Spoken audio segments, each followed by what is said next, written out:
En este vídeo vamos a hablar de la sociedad anónima. La sociedad anónima es un tipo de empresa que suelen preguntar en selectividad. Suelen preguntar que digamos lo que es una sociedad anónima y que comentemos sus características. Y alguna vez también han preguntado sobre los órganos de la sociedad y los derechos de los socios. Por lo tanto, vamos a tratar todos estos temas en este vídeo. En primer lugar, vamos a hablar de que la sociedad anónima es la sociedad puramente capitalista. Es decir, es la sociedad en la que más importa que los socios aporten capital, más que cualquiera de las otras condiciones que puedan tener los socios. Es la sociedad que mejor se ajusta a las grandes empresas. Es más, todas las sociedades que cotizan en bolsa son sociedades anónimas, pero son sociedades anónimas con un gran capital social, porque para poder cotizar en bolsa tienes que tener como mínimo un capital social de 1.200.000 euros. Por lo tanto, las grandes empresas son sociedades anónimas, pero luego también hay empresas que no son tan grandes. Vamos a pasar a hablar de sus características. La primera característica es que el número de socios puede ser uno o más. Si solamente hay un socio, se diría que es una sociedad anónima unipersonal, y si tiene más socios, pues es una sociedad anónima. De nuevo, igual que la sociedad limitada, puede estar formado por personas físicas o por personas jurídicas, es decir, por sociedades. En esta empresa, la responsabilidad de los socios frente a las deudas es limitada. Es decir, los socios responden con lo que han aportado a la empresa, con el capital aportado. Y la empresa responde con su propio patrimonio. El capital social tiene un mínimo de 60.000 euros, que está dividido en partes iguales que se llaman acciones. Se tiene que estar totalmente suscrito en el momento de la constitución, pero en este momento tiene que estar desembolsado al menos el 25%. Si no se desembolsa todo el dinero en el momento de la constitución, estaríamos hablando de fundación sucesiva. Sin embargo, si se desembolsa todo en el momento de la constitución, hablaríamos de fundación simultánea. La tributación, como todas las sociedades, es por el impuesto de sociedades. La razón social elegida puede ser cualquier nombre elegido por los socios seguidos por las siglas S.A. La transmisión de las acciones es libre, es decir, que cualquier persona que tenga acciones de una empresa se las puede vender a cualquier comprador sin tener que pedir permiso a la empresa.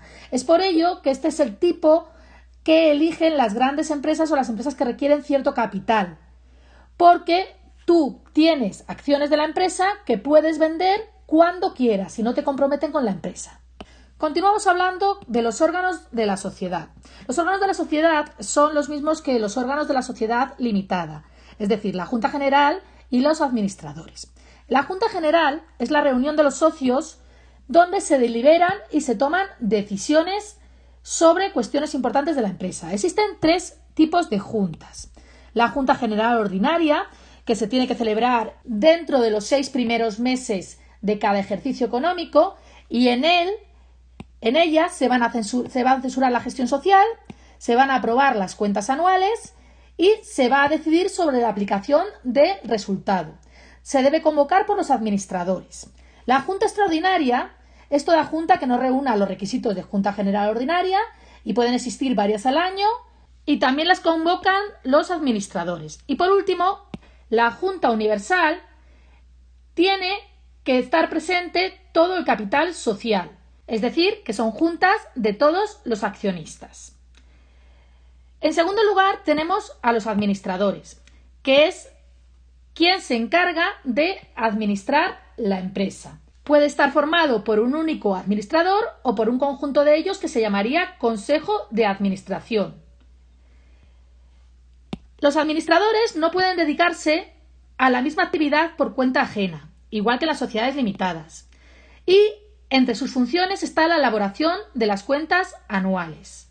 Y al igual que en las sociedades limitadas, los administradores no tienen por qué ser socios accionistas de la empresa. Tú puedes contratar a un administrador profesional que no sea accionista de la empresa para llevar la gestión de la empresa.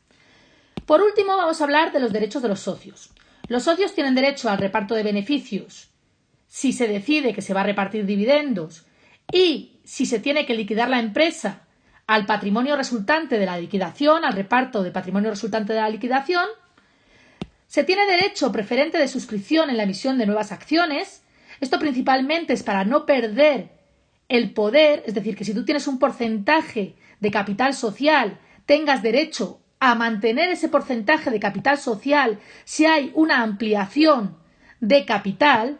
Se tiene derecho a la asistencia y voto en las juntas.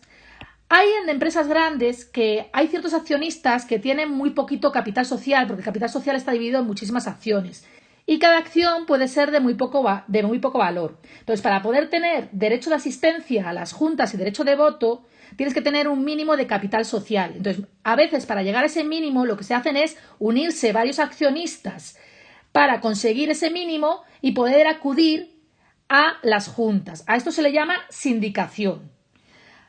Entre los otros derechos está el derecho de impugnar los acuerdos sociales, cuando sean contrarios a la ley o a los estatutos. Y por último, el derecho a la información sobre los asuntos que se van a tratar en la Junta de Accionistas. Con esto hemos visto lo referente a una sociedad anónima. Y voy a acabar recordando que, como todas las sociedades mercantiles, se tienen que constituir en escritura pública ante notario y se tienen que registrar en el registro mercantil para poder constituirse como sociedades.